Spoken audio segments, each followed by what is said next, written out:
Hello बच्चों, स्वागत है एक बार फिर से आपका अक्षलक्ष के डिजिटल प्लेटफॉर्म पर। बच्चों, एसएससी जीडी 2025 की वैकेंसी आ चुकी है। फॉर्म भी अप्लाई हो रहा है। बच्चों, अगर अभी तक आप जो है फॉर्म अप्लाई नहीं किए हैं तो आप सभी जाके पहले फॉर्म अप्लाई कर दीजिए। और उसके बाद में बच्चों, ये जो है एसएससी जीडी 2025 हिंदी की सेकंड क्लास रहने वाली है। और बच्चों, चैप्टर वाइज जो है सारी क्लासें करवाई जा रही हैं। वाक्यांश के लिए एक शब्द व विलोम के लिए ये क्लास जो है बहुत ही ज़्यादा हेल्पफुल रहने वाली है। तो बच्चों, वीडियो को पूरा देखिएगा, बिल्कुल भी आप स्किप मत करिएगा, क्योंकि सारे प्रश्न यहाँ पे इम्पॉर्टेंट रहने वाले हैं। चलिए वीडियो को देर न करते हुए शुरू करते हैं। और बच्चों, सबसे पहले मैं आपको बता दूं कि कौन सा चैप्टर किसके बाद में पढ़ाया जाएगा आपको। तो बच्चों, सबसे पहले मैं बता दूं कि वाक्यांश के लिए एक शब्द और विलोम जो है आपका एक सीरीज हो चुका है। ये आज आपकी दूसरी सीरीज है। और इसके बाद में बच्चों आपको वर्तनी कराया जाएगा, फिर पर्यायवाची कराया जाएगा, और मुहावरे और लोकोक्तियाँ।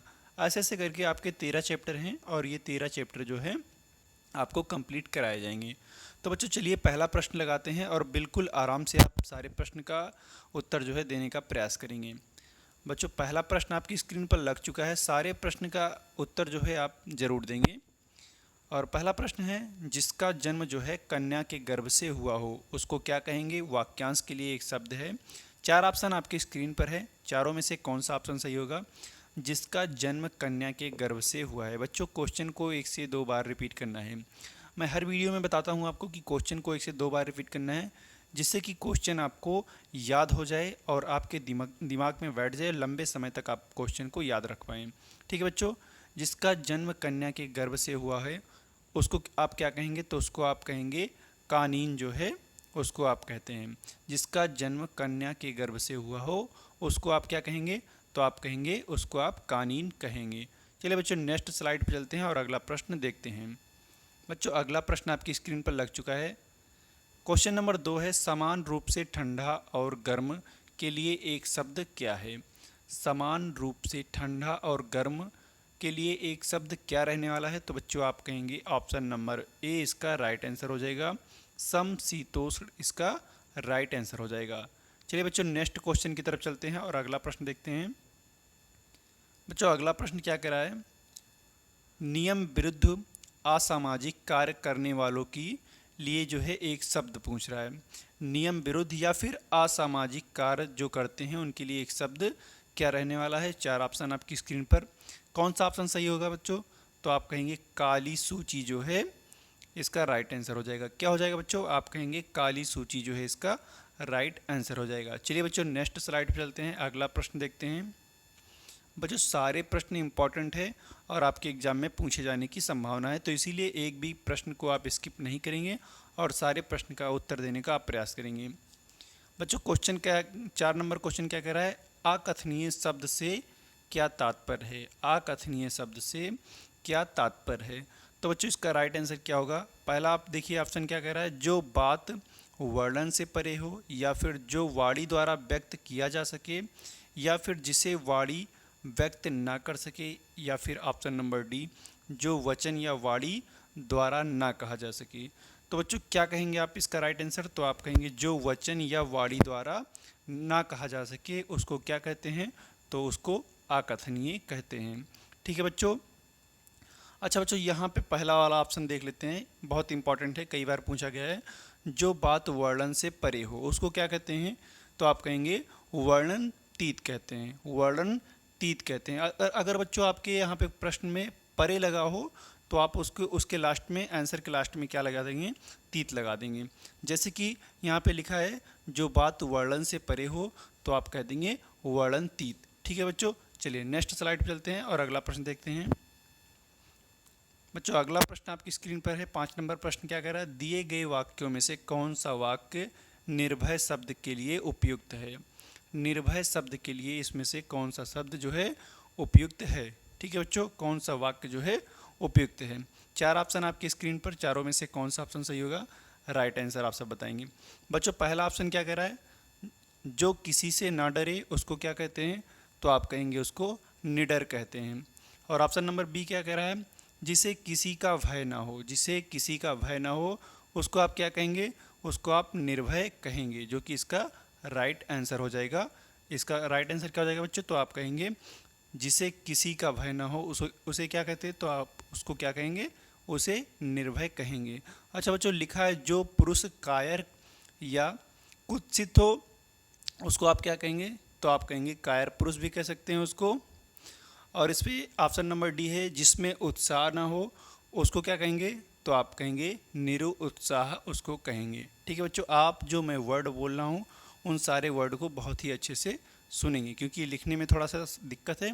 तो आप हमारे वर्ड को सुनेंगे और उस एक एक वर्ड को आप याद करेंगे। ठीक है बच्चों, चलिए अगला प्रश्न देखते हैं। जिस पुरुष की पत्नी साथ नहीं है, वाक्यांश के लिए एक शब्द क्या रहने वाला है? जिस पुरुष की पत्नी जो है उसके साथ नहीं है, उसके लिए एक शब्द क्या हो जाएगा? तो ऑप्शन नंबर ए क्या लिखा है बच्चों? आपत्नीक या फिर वियोगी या फिर विधुर या फिर विपत्नीक हो जाएगा। तो राइट आंसर क्या होने वाला है? तो आप कहेंगे विपत्नीक इसका जो है राइट आंसर हो जाएगा। और बच्चों जिसकी पत्नी की मृत्यु हो गई हो उसको क्या कहेंगे? तो आप कहेंगे उसको विधुर कहेंगे। क्या कहेंगे बच्चों? आप उसको विधुर कहेंगे। चलिए अगले प्रश्न की तरफ चलते हैं। बहुत ही आराम से बच्चों प्रश्न को पढ़ेंगे और सारे प्रश्न का उत्तर देने का आप प्रयास करेंगे। ठीक है बच्चों, अगला प्रश्न कह रहा है बच्चों, कह रहा है बहुत तेज चलने वाला के लिए एक शब्द, जो बहुत तेज चलता है उसके लिए एक शब्द क्या रहने वाला है? तो आप कहेंगे उसके लिए एक शब्द द्रुतगामी राइट आंसर हो जाएगा। क्या हो जाएगा बच्चों? द्रुतगामी। जो बहुत तेज चलता है उसके लिए एक शब्द, तो आप कहेंगे द्रुतगामी राइट आंसर हो जाएगा। बच्चों अनुगामी क्या होता है? तो आप कहेंगे पीछे पीछे चलने वाला जो है उसको अनुगामी या फिर अनुचर कहते हैं। ठीक है बच्चों, चलते हैं अगले प्रश्न की तरफ। अगला प्रश्न कह रहा है दिए गए शब्दों में से कौन सा शब्द जो अवैध संतान के लिए उपयुक्त है? जो अवैध संतान के लिए जो है उपयुक्त है क्या रहने वाला है? अवैध संतान को क्या कहते हैं? तो आप कहते हैं उसको जारज कहते हैं। क्या कहेंगे बच्चों? जारज कहते हैं। दिए गए शब्दों में से कौन सा शब्द जो है जो अवैध संतान के लिए उपयुक्त है? तो क्या उपयुक्त है बच्चों? आप कहेंगे जारज। अवैध संतान के लिए जारज। बच्चों प्रश्न को 1 से 2 बार पढ़ना है ताकि आपको बहुत ही अच्छे से याद हो जाए। और बच्चों यहाँ पे लिखा है दत्तक। दत्तक का मतलब क्या होता है? तो आप कहेंगे गोद लिया हुआ पुत्र। दत्तक लिखा है, दत्तक का मतलब होता है गोद लिया हुआ पुत्र। और यहाँ पे बच्चों कुलीन लिखा है। कुलीन का क्या मतलब होने वाला है? तो आप कहेंगे उच्च कुल में जो जन्मा हो उसे क्या कहते हैं? तो आप उसे कुलीन कहते हैं। ठीक है बच्चों, यहाँ पे लिखा है अंत्यज। अंत्यज का मतलब क्या होता है? तो आप कहेंगे निम्न या फिर अंतिम कुल में जो जन्म लेने वाला है उसको कहते हैं अंत्यज। ठीक है बच्चों, चलिए अगले प्रश्न की तरफ चलते हैं। अगला प्रश्न क्या कह रहा है बच्चों? अगला प्रश्न क्या है? अनुत्तरित शब्द के लिए कौन सा वाक्य सही है? अनुत्तरित शब्द के लिए कौन सा वाक्य सही है? तो बच्चों इसमें राइट आंसर क्या होने वाला है? तो आप पहला ऑप्शन पढ़ेंगे पहले, जिसका उत्तर दिया गया हो या फिर जिसका उत्तर ना दिया गया हो या फिर जिसके अंदर अर्थ भरा हो या फिर जो आलोचना के योग्य हो। तो इसका राइट आंसर होने वाला है जिसका उत्तर ना दिया गया हो। जिसका उत्तर ना दिया गया हो, ऑप्शन नंबर बी हमारा राइट आंसर हो जाएगा। अनुत्तरित शब्द के लिए एक शब्द क्या सही होने वाला है? तो जिसका उत्तर ना दिया गया हो। ठीक है बच्चों, और जिसका उत्तर दिया गया हो उसके लिए एक शब्द क्या रहने वाला है? तो आप कहेंगे ये ऑप्शन नंबर ए क्या कह रहा है? जिसका उत्तर दिया गया हो उसके लिए क्या है? तो उत्तरित उसका राइट आंसर हो जाएगा। और जो आलोचना के योग्य हो उसके लिए तो आलोच्य राइट हो जाएगा। चलिए बच्चों अगली स्लाइड पर चलते हैं। अगला प्रश्न देखते हैं बच्चों। हवन में जलाने वाली लकड़ी, इसको लड़की नहीं पढ़ेंगे, हवन में जलाने वाली जो लकड़ी होती है उसके लिए शुद्ध एक शब्द इसमें पूछ रहा है। तो क्या होने वाला है? जो हवन में लकड़ी जलाई जाती है उसके लिए एक शब्द, तो आप बताएंगे समिधा उसको कहते हैं। क्या कहते हैं बच्चों? समिधा उसको कहते हैं। चलिए बच्चों अगली स्लाइड पे चलते हैं। अगला प्रश्न देखते हैं बच्चों। वीडियो को स्किप नहीं करना है और सारे प्रश्न को देखना है, चाहे आप 2x स्पीड में ही देखें लेकिन आपको प्रश्न को स्किप नहीं करना है। ठीक है बच्चों, उपनिवेश से संबंध हो जिसका, उपनिवेश से संबंध हो जिसका उसके लिए एक शब्द क्या रहने वाला है? बच्चों ऑप्शन नंबर ए है उपनिवेशिक या फिर औपनिवेशिक या फिर औपन्यासिक या फिर उपनिवेशवाद। तो इसमें से राइट आंसर क्या रहने वाला है, तो आप बताएंगे औपनिवेशिक इसका राइट आंसर हो जाएगा। औपनिवेशिक इसका राइट आंसर हो जाएगा। ऑप्शन नंबर बी सही हो जाएगा, उपनिवेश से संबंध रखने वाला। ठीक है बच्चों, और यहाँ पर लिखा है औपन्यासिक। औपन्यासिक का मतलब क्या होता है, तो आप कहेंगे उपन्यास से जो संबंधित हो उसको आप क्या कहेंगे, तो आप कहेंगे औपन्यासिक कहेंगे। चलिए बच्चों अगले प्रश्न की तरफ चलते हैं। अगला प्रश्न क्या कह रहा है बच्चों, थोड़ा सा स्पीड बढ़ाएंगे आप सब लोग। जिसके हृदय पर आघात हुआ हो, सॉरी बच्चों, एक प्रश्न जो है, चलिए बच्चों, जिसके हृदय पर आघात हुआ हो, इसका राइट आंसर आप सब बताएंगे कि अगर जिसके हृदय पर आघात हुआ हो इसके लिए एक शब्द क्या रहने वाला है। चलिए बच्चों अगले प्रश्न की तरफ चलते हैं। अगला प्रश्न क्या कह रहा है, अगला प्रश्न कह रहा है जिसको भूमि के अंदर की जानकारी हो, जिसको भूमि के अंदर की जो है जानकारी हो उसके लिए एक शब्द का चयन करें। चार ऑप्शन आपकी स्क्रीन पर, भूधर कहते हैं या फिर भूगर्भ गर्भवेत्ता कहते हैं या फिर पुराविद कहते हैं या फिर पार्थिव कहते हैं।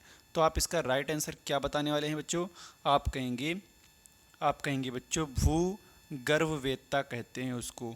किसको कहते हैं, जिसको भूमि के अंदर की जानकारी हो उसको क्या कहते हैं, तो आप कहेंगे भूगर्भवेत्ता कहते हैं। चलिए बच्चों अगले प्रश्न की तरफ चलते हैं। अगला प्रश्न क्या कह रहा है, चलिए बच्चों फिर से आ गया वही प्रश्न जो अभी मैंने आपसे प्रश्न किया था कि जिसके हृदय पर आघात हुआ हो, जिसके हृदय पर आघात हुआ हो इसके लिए एक शब्द आप क्या बताएंगे। तो चार ऑप्शन आपकी स्क्रीन पर, पहला ऑप्शन है मामरहित या फिर मामरहत या फिर मामरहुत या फिर मामरहूत। इस चारों ऑप्शन में से कौन सा ऑप्शन सही होने वाला है, इसका आंसर आप सब लोग कमेंट बॉक्स में देंगे। चलिए बच्चों नेक्स्ट क्वेश्चन की तरफ चलते हैं। अगला प्रश्न क्या कह रहा है बच्चों, ग्रामीण का विलोम पूछ रहा है। ग्रामीण का विलोम जो है क्या रहने वाला है, ग्रामीण का विलोम क्या रहने वाला है, तो आप कहेंगे ऑप्शन नंबर बी आपका राइट हो जाएगा, शहरी इसका राइट आंसर हो जाएगा। चलिए अगले प्रश्न की तरफ चलते हैं। अगला प्रश्न क्या कह रहा है बच्चों, सारे प्रश्न बहुत इंपॉर्टेंट है इसीलिए आप प्रश्न को स्किप नहीं करेंगे। तटस्थ का विलोम क्या है, तटस्थ का विलोम जो है क्या रहने वाला है, तो आप इसका राइट आंसर क्या बताएंगे, तो आप कहेंगे आसक्त जो है इसका राइट आंसर हो जाएगा। आसक्त इसका राइट आंसर हो जाएगा। चलिए अच्छा बच्चों यहाँ पे लिखा है गौड़, गौड़ का क्या हो जाएगा, तो आप कहेंगे मुख्य या फिर प्रधान कह देंगे। और यहाँ पे समिष्ट का विलोम क्या हो जाएगा, तो आप कहेंगे वेस्ट इसका जो है विलोम हो जाएगा। चलिए नेक्स्ट स्लाइड पे चलते हैं। अगला प्रश्न देखते हैं, दृष्टि का विलोम क्या रहने वाला है। दृष्टि का विलोम जो है क्या रहने वाला है, तो आप इसका राइट आंसर क्या बताएंगे, आप कहेंगे विनम्र इसका राइट आंसर हो जाएगा। ऑप्शन नंबर बी आपका राइट आंसर हो जाएगा। अच्छा बच्चों लिखा है विशेष, विशेष का विलोम क्या होता है, तो आप कहेंगे सामान्य या फिर साधारण कह देंगे। और जो यहाँ पे लिखा है उत्कृष्ट, उत्कृष्ट का विलोम क्या होगा, तो आप कहेंगे निकृष्ट हो जाएगा। चलिए अगले प्रश्न की तरफ चलते हैं। बच्चों लिखा है भाव का विलोम क्या रहने वाला है। भाव का विलोम क्या रहने वाला है, तो आप कहेंगे अभाव। बहुत ही आराम से प्रश्न को पढ़ेंगे और बहुत ही आराम से प्रश्न का जवाब देंगे। भाव का विलोम क्या रहने वाला है, तो आप कहेंगे अभाव हो जाएगा। और यहाँ पे बच्चों लिखा है विभाव, विभाव का विलोम क्या हो जाएगा, यहाँ पे लिखा है विभाव, विभाव का विलोम हो जाएगा अनुभाव। और विभावहीन का विलोम क्या हो जाएगा, तो भाव युक्त हो जाएगा। क्या हो जाएगा, भाव युक्त हो जाएगा। और यहाँ पे अनुभाव लिखा है, अनुभाव जो कि विभाव का ही विलोम है। चलिए अगले स्लाइड पे चलते हैं। अगला प्रश्न देखते हैं, उत्तरायण का विलोम क्या होगा। उत्तरायण का विलोम क्या रहने वाला है बच्चों, तो आप बहुत ही आराम से बताएंगे कि ऑप्शन नंबर सी राइट हो जाएगा, दक्षिणायन इसका जो है राइट आंसर हो जाएगा। बच्चों यहाँ पे पुरातन लिखा है, पुरातन का विलोम क्या हो जाएगा, तो आप कहेंगे नूतन हो जाएगा। क्या हो जाएगा, नूतन हो जाएगा। चलिए अगली स्लाइड पे चलते हैं। अगला प्रश्न देखते हैं बच्चों। अगला प्रश्न है क्वेश्चन नंबर 20 है, उदयाचल का विलोम क्या है। उदयाचल का विलोम क्या रहने वाला है, तो आप कहेंगे क्या, कि अस्ताचल जो है उसका विलोम रहने वाला है। किसका? उदयाचल का विलोम अस्ताचल हो जाएगा। अच्छा बच्चों, यहाँ पे सूर्य अस्त लिखा है, सूर्य अस्त का विलोम सूर्योदय हो जाएगा। ठीक है, चलिए अगली स्लाइड पे चलते हैं, अगला प्रश्न देखते हैं। अगला प्रश्न है बच्चों, अवनी का विलोम क्या है? अवनी का विलोम क्या रहने वाला है? तो आप कहेंगे अंबर। क्या रहने वाला है बच्चों? अंबर कहेंगे। क्या? अंबर कहेंगे। और यहाँ पे ऑप्शन नंबर ए लिखा है धरा। धरा का विलोम क्या रहने वाला है? तो आप कहेंगे आकाश। ठीक है, और यहाँ पे लिखा है अग्नि। अग्नि का विलोम क्या रहने वाला है? तो आप कहेंगे जल हो जाएगा। ठीक है, चलिए अगले प्रश्न पे चलते हैं, अगला प्रश्न देखते हैं। बच्चों लिखा है जंगम। जंगम का विलोम क्या होता है? बहुत इंपॉर्टेंट है, कई बार आपके एग्जाम में पूछा गया है ये प्रश्न। जंगम का विलोम क्या होता है? तो आप कहेंगे सथावर। इसका जो है राइट आंसर हो जाएगा ऑप्शन नंबर सी। जंगम का विलोम क्या हो जाएगा? सथावर हो जाएगा। अगम का विलोम क्या हो जाएगा? तो आप कहेंगे सुगम हो जाएगा। ठीक है बच्चों, और यहाँ पे चंचल लिखा है, चंचल का विलोम क्या हो जाएगा? तो आप कहेंगे शांत हो जाएगा। चलिए अगली स्लाइड पे चलते हैं, अगला प्रश्न देखते हैं। बच्चों अगला प्रश्न क्या कह रहा है? कह रहा है धवल का विलोम क्या रहने वाला है? धवल का विलोम क्या है? तो आप क्या बताएंगे? धवल का विलोम जो है मलिन है। क्या है बच्चों? मलिन है। और यहाँ पे बच्चों लिखा है स्वच्छ। स्वच्छ का विलोम क्या रहने वाला है? तो आप कहेंगे अस्वच्छ कह सकते हैं या फिर दूषित कह सकते हैं। और बच्चों लिखा है श्वेत। श्वेत का विलोम क्या रहने वाला है? तो आप कहेंगे श्याम। और निर्जल का विलोम क्या रहने वाला है? तो आप कहेंगे कि जलयुक्त इसका विलोम हो जाएगा। चलिए अगले प्रश्न पे चलते हैं। अगला प्रश्न क्या कह रहा है बच्चों? आस्तिक का विलोम क्या रहने वाला है? आस्तिक का विलोम जो है क्या है? तो आप क्या बताएंगे बच्चों? नास्तिक इसका राइट आंसर हो जाएगा। क्या हो जाएगा? नास्तिक इसका राइट आंसर हो जाएगा। चलिए बच्चों अगले प्रश्न की तरफ चलते हैं, अगला प्रश्न देखते हैं। बच्चों उपकार शब्द का जो है विलोम पूछ रहा है। क्या पूछ रहा है बच्चों? उपकार शब्द का विलोम क्या रहने वाला है? एक क्वेश्चन मैंने आपको दे दिया है होमवर्क में, आप उसको ज़रूर कमेंट करके बताएंगे उसका राइट आंसर। ठीक है बच्चों, उपकार का विलोम क्या रहने वाला है? तो आप कहेंगे अपकार हो जाएगा। क्या हो जाएगा बच्चों? अपकार इसका राइट आंसर हो जाएगा। और बच्चों अनुपकार भी होता है। क्या होता है? अनुपकार भी होता है। मतलब इसके दो आंसर सही होंगे। उपकार का विलोम जो है, पहली बात तो अपकार होता है, और अगर अपकार ऑप्शन में ना रहे तो आप सेकंड पे क्या चुनेंगे? अनुपकार चुनेंगे। ठीक है बच्चों, अगर अनुपकार ऑप्शन में है तो अनुपकार भी आप सेकंड पे लगा सकते हैं। ठीक है, और विकार का विलोम क्या हो जाएगा? तो आप कहेंगे अविकार हो जाएगा। यहाँ पे विकार लिखा है, इसका विलोम क्या हो जाएगा? तो अविकार हो जाएगा। और तिरस्कार का विलोम क्या हो जाएगा? तो आप कहेंगे पुरस्कार हो जाएगा। चलिए अगले प्रश्न पे चलते हैं बच्चों। आदान का विलोम क्या रहने वाला है? आदान का विलोम क्या रहने वाला है? तो आप क्या बताएंगे बच्चों?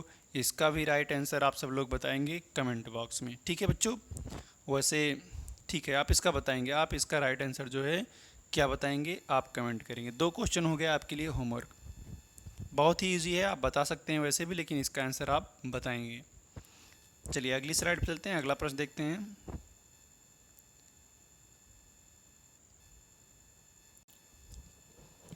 बच्चों गले में थोड़ी सी प्रॉब्लम है, इसीलिए बहुत ही आराम से प्रश्न को पढ़ेंगे और बहुत ही आराम से प्रश्न का उत्तर देंगे।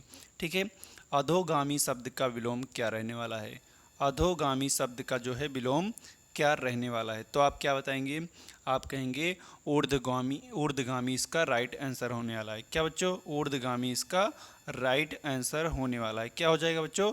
ऊर्ध्वगामी इसका राइट आंसर होने वाला है। अपरिगामी का लिखा है बच्चों, अपरिगामी का आप निम्नगामी भी कह सकते हैं। ठीक है, चलिए अगले प्रश्न पे चलते हैं। अगला प्रश्न क्या कह रहा है? दानव का विलोम क्या रहने वाला है? बच्चों लिखा है दानव का विलोम क्या रहने वाला है। ठीक है, तो आप क्या बताएंगे बच्चों इसका राइट आंसर? आप कहेंगे मानव इसका राइट आंसर हो जाएगा। क्या हो जाएगा बच्चों? मानव इसका राइट आंसर हो जाएगा। अच्छा बच्चों राक्षस लिखा है, राक्षस का विलोम क्या हो जाएगा? तो आप कहेंगे देवता हो जाएगा। और दैत्य का विलोम क्या हो जाएगा? तो आप कहेंगे देव। और शत्रु का विलोम क्या हो जाएगा? तो आप कहेंगे मित्र। चलिए अगले प्रश्न पे चलते हैं बच्चों, अगला प्रश्न देखते हैं क्या कह रहा है। बच्चों कह रहा है अगम का विलोम क्या है? अगम का विलोम क्या है? तो आप कहेंगे बहुत ही प्यार से कि सुगम इसका राइट आंसर हो जाएगा। अगम का विलोम क्या हो जाएगा? तो आप कहेंगे सुगम इसका राइट आंसर हो जाएगा। ठीक है, चलिए अगले प्रश्न पे चलते हैं, अगला प्रश्न क्या कह रहा है? बच्चों उत्तीर्ण का विलोम क्या है? क्या बच्चों? उत्तीर्ण का विलोम क्या है? बहुत इंपॉर्टेंट है, कई बार पूछा गया है और बहुत आसान भी है, तो आप कहेंगे अनुत्तीर्ण इसका राइट आंसर हो जाएगा। चलिए अगले प्रश्न पे चलते हैं। अगला प्रश्न क्या कह रहा है बच्चों? कह रहा है अंतर्मुखी का विलोम क्या रहने वाला है? अंतर्मुखी का विलोम क्या रहने वाला है? ये भी इंपॉर्टेंट है, कई बार एग्जाम में पूछा गया है, तो आप कहेंगे बहिर्मुखी इसका राइट आंसर हो जाएगा। बच्चों लिखा है वाचाल का हो जाएगा मूक और मौन का मुखर हो जाएगा। चलिए अगली स्लाइड पे चलते हैं, अगला प्रश्न देखते हैं। बच्चों कह रहा है राजा शब्द का विलोम क्या हो जाएगा? क्या बच्चों? राजा शब्द का विलोम क्या हो जाएगा? ये तो बिल्कुल ईजी है, आप कह देंगे तुरंत ही कि रंक इसका राइट आंसर हो जाएगा। राजा का विलोम क्या हो जाएगा? रंक हो जाएगा। अच्छा बच्चों, राजा का और कौन कौन सा विलोम होता है? तो आप कह सकते हैं प्रजा कह सकते हैं। फर्स्ट प्रायोरिटी आप प्रजा को देंगे, सेकंड पे आप रंक को देंगे, और थर्ड पे आप रानी को देंगे, और फोर्थ पे आपको गुलाम या फिर दास को देंगे। ठीक है बच्चों। चलिए गरीब का विलोम क्या हो जाएगा? तो आप कहेंगे अमीर। चलिए अगली स्लाइड पे चलते हैं, अगला प्रश्न देखते हैं। अगला प्रश्न क्या कह रहा है बच्चों? आकाश शब्द का विलोम क्या हो जाएगा? तो आप बिल्कुल कहेंगे आसानी से कि पाताल इसका राइट आंसर हो जाएगा। क्या हो जाएगा बच्चों? पाताल इसका राइट आंसर हो जाएगा। अगले प्रश्न पे चलते हैं। अगला प्रश्न क्या कह रहा है बच्चों? 34 नंबर प्रश्न कह रहा है अप शकुन का विलोम क्या होगा? अप शकुन का विलोम जो है क्या होगा? अप शकुन का विलोम क्या रहने वाला है? तो आप कहेंगे शकुन इसका राइट आंसर हो जाएगा। क्या हो जाएगा बच्चों? शकुन इसका राइट आंसर हो जाएगा। बच्चों पाप का पुण्य हो जाएगा, पुण्य का पाप हो जाएगा। अगली स्लाइड पे चलते हैं, अगला प्रश्न देखते हैं। अगला प्रश्न क्या कह रहा है बच्चों? लिखा है पुरस्कार का विलोम क्या रहने वाला है? पुरस्कार का विलोम क्या रहने वाला है? तो आप तो कह सकते हैं पहली बात तिरस्कार हो जाएगा। अगर तिरस्कार ऑप्शन में नहीं है तो आप दंड कह सकते हैं। क्या कह सकते हैं बच्चों? दंड कह सकते हैं। ठीक है। कृपया का आप कोप कह सकते हैं, कृपा का आप कोप कह सकते हैं। चलिए अगली स्लाइड पर चलते हैं। अगला प्रश्न आपकी स्क्रीन पर, जिसके पेट में माँ ने रस्सी, रस्सी का मतलब होता है दाम, बांध दी हो उसे क्या कहते हैं? जिसके पेट में या फिर पेट पर जो है माँ ने रस्सी बांध दी हो उसको क्या कहते हैं आप? तो इसका राइट आंसर क्या बताने वाले हैं? आप कहेंगे दामोदर उसका राइट आंसर हो जाएगा। चलिए बच्चों अगली स्लाइड पर चलते हैं, अगला प्रश्न देखते हैं। अगला प्रश्न क्या कह रहा है बच्चों? कह रहा है किसी के पास रखी हुई दूसरे की वस्तु के लिए एक शब्द, किसी के पास रखी हुई दूसरे की वस्तु के लिए एक शब्द क्या रहने वाला है? तो आप क्या बताएंगे बच्चों? आप बताएंगे धरोहर इसका राइट आंसर हो जाएगा। धरोहर इसका राइट आंसर हो जाएगा। अच्छा बच्चों रिक्त किसको कहते हैं? तो आप कहेंगे उत्तराधिकार में प्राप्त हुई जो संपत्ति रहती है उसको क्या कहेंगे? आप उसको रिक्त कहेंगे। ठीक है। चलिए अगले प्रश्न पे चलते हैं। अगला प्रश्न क्या कह रहा है बच्चों? कह रहा है अपना उद्देश्य पूर्ण होने पर संतुष्ट ऐसे व्यक्ति को क्या कहते हैं? ठीक है। अपना उद्देश्य पूर्ण होने पर संतुष्ट ऐसे व्यक्ति के लिए एक शब्द क्या रहने वाला है? तो आप बच्चों क्या बताएंगे? आप कहेंगे कीर्तार्थ कहते हैं उसको। क्या कहते हैं? कीर्तार्थ कहते हैं उसको। अपना उद्देश्य पूर्ण होने पर संतुष्ट होने वाले व्यक्ति को क्या कहते हैं? कीर्तार्थ कहते हैं। अच्छा आभारी किसको कहते हैं?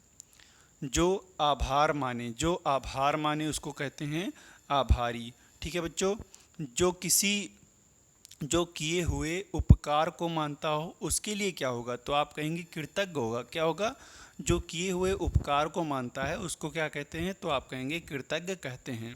ठीक है। चलिए अगली स्लाइड पे चलते हैं, अगला प्रश्न देखते हैं। 39 नंबर प्रश्न लग चुका है आपकी स्क्रीन पर। इसका राइट आंसर बताएंगे बच्चों। टोटल 48 या 50 प्रश्न हैं। आप घबराइएगा बिल्कुल मत और बहुत ही आराम से सारे प्रश्नों का उत्तर देंगे। ठीक है। उपकृत शब्द के लिए सही वाक्यांश है। उपकृत शब्द के लिए सही वाक्यांश है तो आप क्या बताएंगे? जिस पर उपकार किया गया हो, जिस पर उपकार किया गया हो उसको क्या कहते हैं? तो आप कहेंगे उपकृत कहते हैं। जो उपकार ना मानता हो उसको क्या कहते हैं? तो आप कहेंगे कृतज्ञ। क्या कहते हैं? उसको कहते हैं कृतज्ञ। जिसने उपकार किया हो, जिसने उपकार किया हो उसके लिए एक शब्द आप कहेंगे उपकारी होता है। चलिए अगले प्रश्न की तरफ चलते हैं। अगला प्रश्न क्या कह रहा है बच्चों? 40 नंबर प्रश्न आपकी स्क्रीन पर लग चुका है। इनमें से एक के लिए प्रयोज्य शब्द है, मतलब लिखा है आसूर्यपस्या। आसूर्यपस्या जो है इनमें से किसके लिए प्रयुक्त होता है। ठीक है बच्चों, तो आप क्या बताएंगे। ऑप्शन नंबर ए को पढ़ते हैं, वह स्थान जहाँ सूर्य दिखाई ना दे, या फिर वह स्थान जहाँ सूर्य का प्रखर प्रकाश बड़ा कष्टकारी होता है, या फिर ऑप्शन नंबर सी, जिसको सूर्य भी देख सके, जिसको सूर्य भी देख सके, या फिर रनिवास में कड़े पर्दे में रहने वाली स्त्री जिसे सूर्य ने भी ना देखा हो, मतलब जिसने सूर्य भी ना देखा हो। ठीक है, उसके लिए एक शब्द, तो आप यही बताएंगे। इसका राइट आंसर क्या हो जाएगा, असूर्यपस्या इसका राइट आंसर हो जाएगा। ठीक है बच्चों, चलिए नेक्स्ट स्लाइड पे चलते हैं, अगला प्रश्न देखते हैं। अगला प्रश्न क्या कह रहा है, झगड़ा लगाने वाला मनुष्य के लिए एक शब्द। झगड़ा लड़ाने वाला जो मनुष्य होता है उसको क्या कहते हैं, तो आप बिल्कुल आसानी से कहेंगे कि उसको क्या कहते हैं, नारद कहते हैं। ठीक है बच्चों। अच्छा, जयचंद किसको कहते हैं, तो आप कह सकते हैं कि धोखेबाज को जयचंद कहते हैं। ठीक है, हमारे देशों में जैसे कि जयचंदों की कमी नहीं है, मतलब हमारे देश में जो है धोखेबाजों की कमी नहीं है। आप अच्छा बच्चों, यहाँ पे मिस्टेक हो जाएगा। जयचंद का मतलब यहाँ पे आप दूसरा अर्थ निकाल लेंगे, इसीलिए आप यही समझेंगे कि जयचंद का क्या मतलब होता है, तो आप धोखेबाज ही समझेंगे। ठीक है, और शकुनी का क्या मतलब होता है, तो आप कहेंगे चालबाज कह सकते हैं शकुनी का मतलब। ठीक है, विभीषण का क्या मतलब होता है, विभीषण का मतलब होता है आप कह सकते हैं घर का वेदी लंका राय। घर का वेदी जो है उसको क्या कहते हैं, विभीषण कहते हैं। ठीक है, चलिए अगले प्रश्न पे चलते हैं। अगला प्रश्न क्या कह रहा है बच्चों, थोड़ा सा गले में प्रॉब्लम है इसीलिए थोड़ा सा बोलने में दिक्कत हो रही है। बस 8 प्रश्न और बचे हैं, उसको भी आप आसानी से कर लेंगे। जिसके सिर पर चंद्र हो, जिसके सिर पर चंद्र हो उसके लिए एक शब्द, तो आप क्या कहेंगे, आप उसको कहेंगे चंद्रशेखर कहते हैं। क्या कहेंगे बच्चों, आप कहेंगे उसको चंद्रशेखर। ठीक है, और चक्रधर किसको कहते हैं, तो आप कहेंगे चक्र धारण करने वाले को, अर्थात विष्णु को आप चक्रधर कह सकते हैं। ठीक है, चलिए अगले प्रश्न पे चलते हैं। अगला प्रश्न क्या कह रहा है बच्चों, कह रहा है वीर पुत्र को जन्म देने वाली जो है उसके लिए एक शब्द क्या रहने वाला है। वीर पुत्र को जन्म देने वाली के लिए एक शब्द, तो आप कहेंगे वीर प्रसू उसका राइट आंसर हो जाएगा। वीर पुत्र को जन्म देने वाली के लिए एक शब्द, तो आप कहेंगे वीर प्रसू राइट आंसर हो जाएगा। अच्छा, जो वीरांगना लिखा है, वीरांगना का मतलब क्या होता है, तो आप कहेंगे वीर स्त्री होता है। क्या होता है, वीर स्त्री होता है वीरांगना के लिए। चलिए बच्चों अगले प्रश्न की तरफ चलते हैं। अगला प्रश्न क्या कह रहा है, बहुत ही इजी प्रश्न है बच्चों। हाथी की पीठ पर रखे जाने वाला जो है आसन उसको क्या कहते हैं, जो हाथी की पीठ पर रखा जाता है तो उसको आप क्या कहेंगे, उसको आप हौदा कहेंगे। ठीक है बच्चों। अच्छा, जो घोड़े की पीठ पर रखा जाता है उसको काठी कहते हैं। उसको क्या कहते हैं, उसको काठी कहते हैं, जो घोड़े की पीठ पर रखा जाता है। चलिए बच्चों अगली स्लाइड पर चलते हैं। अगला प्रश्न देखते हैं बच्चों, लिखा है कनिष्ठिका और मध्यमा के बीच की उंगली को क्या कहते हैं। कनिष्ठिका और मध्यमा के बीच की उंगली को क्या कहते हैं, तो बच्चों पहले मैं उंगली बना देता हूँ यहाँ पे। ये आपका अंगूठा हो गया, ये अंगूठे की बगल वाली उंगली हो गई, और ये आपकी बीच वाली उंगली हो गई, और ये आपकी बीच वाली की बगल वाली हो गई, और ये आपकी जो है सबसे छोटी वाली उंगली हो गई, ये सबसे छोटी वाली। ठीक है, ठीक है। और अब देखिए ये इसको कहते हैं, इस वाली उंगली को क्या कहते हैं, अंगूठा कहते हैं। सबसे पहला जो है ये अंगूठा है, और अंगूठे की बगल वाली इसको आप तर्जनी कहते हैं, और ये सबसे बीच वाली को आप मध्यमा कहेंगे, और इसके बगल वाली जिसमें शादी विवाह में जो है अंगूठी पहना जाती है उसको क्या कहेंगे, तो उसको आप अनामिका कहेंगे। और जो है सबसे छोटी वाली उंगली जो रहती है पतली वाली, उसको क्या कहेंगे, उसको आप कहेंगे कनिष्ठा। उसको क्या कहेंगे, उसको आप कनिष्ठा कहेंगे, या फिर कनिष्ठा ही कहेंगे उसको। ठीक है, चलिए अब यहाँ पे क्वेश्चन क्या पूछा है, कनिष्ठा, कनिष्ठिका और मध्यमा के बीच की उंगली। कनिष्ठिका आपकी ये है और मध्यमा ये है, इसके बीच की उंगली को क्या कहते हैं, तो आप अनामिका कहते हैं। क्या कहेंगे बच्चों, अनामिका कहेंगे। कहाँ पे है, ये है, ऑप्शन नंबर डी हमारा राइट हो जाएगा, अनामिका इसका राइट आंसर हो जाएगा। चलिए अगले प्रश्न पे चलते हैं। अगला प्रश्न क्या कह रहा है, जो प्राण से बच्चों, जो प्रमाण से सिद्ध ना हो सके, जो प्रमाण से सिद्ध ना हो सके उसके लिए एक शब्द, तो आप कहेंगे अपरिमेय, उसका राइट आंसर हो जाएगा। क्या हो जाएगा बच्चों, अपरिमेय इसका राइट आंसर हो जाएगा। चलिए अगले प्रश्न पे चलते हैं बच्चों। अगला प्रश्न क्या कह रहा है, बस बच्चों 2 प्रश्न और बचे हैं। कह रहा है मोक्ष की इच्छा रखने वाला, मोक्ष की इच्छा रखने वाला, उसके लिए एक शब्द तो आप कहेंगे मुमुक्षु कहते हैं उसको। क्या कहते हैं, मुमुक्षु कहते हैं उसको, ठीक है। अच्छा, मोक्ष की इच्छा अगर पूछा जाए तो क्या कहेंगे, तो आप कहेंगे मुमुक्षा। क्या कहेंगे, मुमुक्षा उसको कहते हैं, ठीक है। चलिए अगले प्रश्न पे चलते हैं। अगला प्रश्न क्या कर रहा है, अंत्यज के लिए एक शब्द, एक वाक्यांश। अंत्यज के लिए एक वाक्यांश पूछ रहा है बच्चों। अंत्यज के लिए एक वाक्यांश कौन सा रहने वाला है। अंत्यज का मतलब क्या होता है, तो आप कह सकते हैं बहुत ही आराम से, यहाँ पे ऑप्शन नंबर डी सही है। कथा कथित निम्न जाति में जन्म लेने वाला। ये प्रश्न मैंने अभी आगे पहले भी करा चुका है मैंने तो इस प्रश्न का राइट आंसर हो जाएगा कथा कथित निम्न जाति में जन्म लेने वाला, उसको क्या कहते हैं, तो आप उसको अंत्यज कहते हैं, ठीक है। अंडे से पैदा होने वाला उसको आप अंडज कह सकते हैं, ठीक है। क्या कहेंगे, उसको अंडज कहेंगे, ठीक है बच्चों। ये था आज का आखिरी प्रश्न, और मैंने बच्चों 2 प्रश्न आपको होमवर्क में दिया है, उन दोनों प्रश्नों का उत्तर ज़रूर आप देंगे। और वीडियो कैसी लगी आप कमेंट के माध्यम से बताएंगे। अगर थोड़ा सा भी अगर आपको अच्छा लगा हो कि हाँ वीडियो में मेहनत भी है, आपके लिए कुछ किया गया है, आपके भविष्य के लिए किया गया है, तो आप चैनल को सब्सक्राइब करेंगे और वीडियो को लाइक करेंगे, ठीक है बच्चों। और वीडियो को शेयर भी करेंगे अपने दोस्तों तक।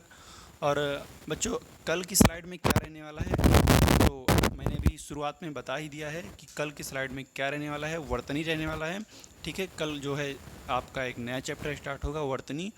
तो वर्तनी को देखने के लिए आप चैनल को सब्सक्राइब जरूर करेंगे, वीडियो को भी शेयर करेंगे, और मिलेंगे अगली वीडियो में। तब तक के लिए नमस्कार, वंदे मातरम, जय हिंद।